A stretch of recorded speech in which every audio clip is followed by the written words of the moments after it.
جم برطانیہ میں پہلے ایک فوجی تھا اور بعد میں انگریزی زبان کا ٹیچر۔ میسا نے کبھی بندوق نہیں اٹھائی تھی اور وہ اسٹاکس کی خرید و فروخت کرتے تھے، لیکن اب وہ جنگجو ہیں۔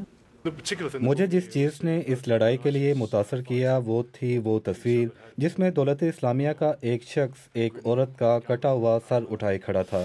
اسے جب میں نے دیکھا تو مجھے اندازہ تو نہیں تھا کہ میں یہاں آ کر لڑ سکتا ہوں یا نہیں، لیکن میں نے فیصلہ کیا کہ مجھے یہاں آنا ہے۔ میرے ساتھی میری تربیت کر رہے ہیں، ان میں بعض امریکی رینجرز ہیں، کچھ فرینچ فورن لیجنز رہ چکے ہیں۔ ظاہر ہے یہ جنگ ہے جس میں آپ خود کو دھکیلتے ہیں۔ میں نے ماضی میں برطانوی ریزرو پولیس کے ساتھ کام کیا ہے، لیکن میں باقاعدہ سپاہی نہیں رہا۔ انہوں نے محاذ پر شانہ بشانہ جنگ لڑی ہے اور ان میں ایرک کانسٹنٹینوز اسکارفیلڈ بھی شامل تھے۔ یہ دوسرے غیر ملکی تھے جو یہاں مارے گئے، اور وہ بھی صرف ایک ہفتے کے اندر۔ یہ ان کا آخری معرکہ تھا جس میں انہوں نے دولت اسلامیہ کے زیر قبضہ ایک قصبے کو آزاد کرانے کے لیے حملہ کیا۔ ایرک ایک راکٹ حملے میں ہلاک ہو گئے۔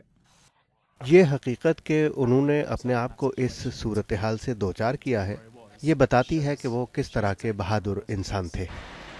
یہاں تلبراک میں جنگ نے زندگی کو تباہ کر کے رکھ دیا ہے۔ لڑائی شدید ہے جس کی وجہ سے غیر ملکی جنگجوؤں کو اگلی صفوں میں آ کر لڑنا پڑ رہا ہے۔ اس وائی پی جی اٹیک یونٹ میں میری ملاقات امریکی سابق مرین پیٹر سے ہوئی۔ میں نے اس سے پوچھا کہ غیر ملکی جنگجو کرائے کے فوجیوں اور دہشت گردوں سے کیسے مختلف ہیں۔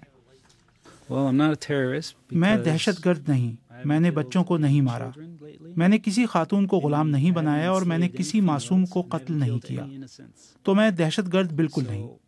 میں یونیفارم پہنے ہوئے ہوں، دہشت گرد یونیفارم نہیں پہنتے، اور میں کرائے کا قاتل بھی نہیں۔ مجھے اس لڑائی کے لیے کوئی پیسے نہیں ملتے، میں والنٹیئر ہوں۔ ہر شخص یہاں والنٹیئر ہے۔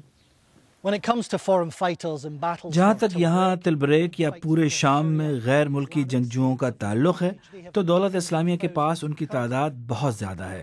کردوں کا کہنا ہے وہ جو چاہتے ہیں وہ ہیں مزید فضائی کارروائیاں اور بھاری ہتھیاروں کی فراہمی، نہ کہ مزید غیر ملکی فوجیوں کی سرزمین پر موجودگی۔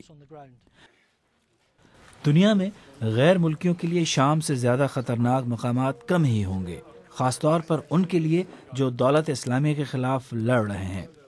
جنگ کا خطرناک مرحلہ ابھی باقی ہے اور ان کو اندازہ ہے کہ ان کے کئی کامریڈ اپنے گھروں کو واپس نہیں جا سکیں گے۔